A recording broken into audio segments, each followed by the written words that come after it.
A lot of cigar advice sounds like this. Wait this long. Don't touch that. Never do this. But rules don't help much unless you understand why they exist.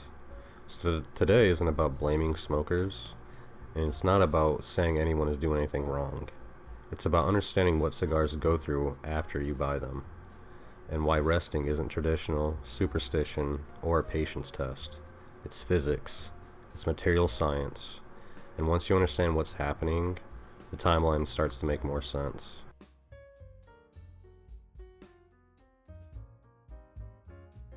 At the factory, cigars live in a relatively stable world. They're stored in large rooms with consistent humidity, consistent temperature, minimal airflow changes, and very little handling. Over time, moisture inside the cigar reaches equilibrium, not just in the air around it, but throughout the wrapper, binder, and filler themselves. That's when a cigar is at its most predictable. But the moment that cigar leaves that environment, things change.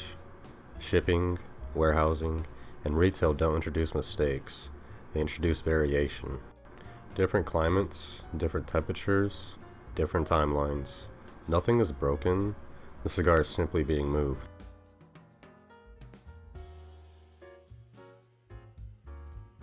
This part matters. Even the best cigar shops can't control what happened before cigars arrived.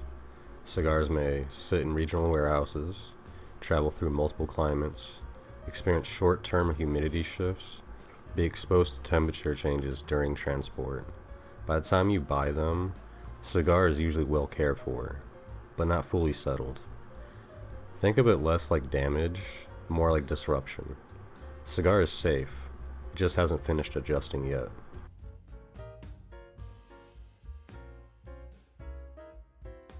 Resting isn't about letting cigars calm down.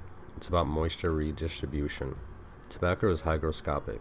It absorbs and releases moisture slowly, not all at once. Different parts of the cigar react at different speeds. The wrapper adjusts first, the binder follows, the filler takes the longest. Humidity readings can look perfect, while the inside of the cigar is still catching up. Think of it as like a sponge that's been half soaked. The outside feels wet, but the center is still dry. If you squeeze it too early, moisture moves unevenly. If you give it time, everything equalizes on its own. That's what resting allows to happen.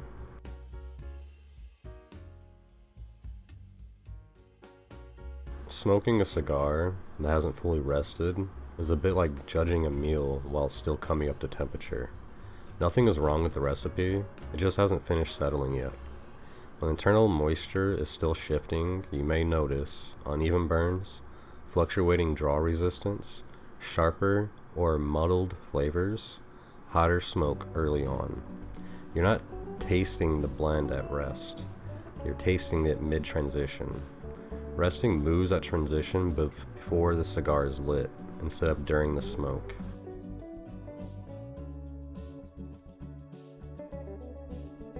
There isn't a single number that applies to every cigar, but there are reliable ranges. For most cigars, 2 weeks allows basic recovery from transport. 30 days allows meaningful internal stabilization. 60 to 90 days brings consistency and predictability.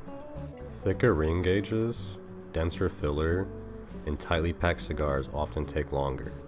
Not because they're worse, because there's simply more material involved. Resting isn't about aging cigars long term.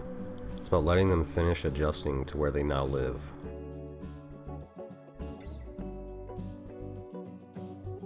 This leaf spent years growing, fermenting, and aging before it ever reached a shelf.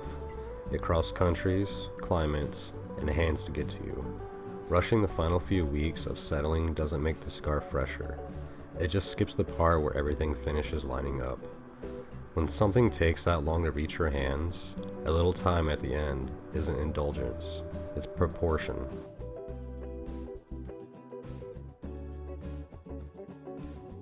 Resting and aging aren't the same thing. Resting is like letting a package sit indoors after it's been delivered in the cold. Aging is what happens after that. Once everything has reached room temperature, and real, slow change can begin.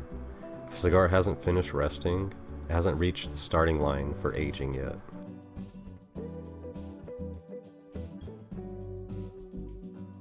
A rested cigar doesn't announce itself loudly, it just behaves better. You'll usually notice a steadier burn, cooler smoke, more defined transitions, less sharpness early on, better balance overall. Nothing dramatic, just coherence. This is what equilibrium looks like in practice.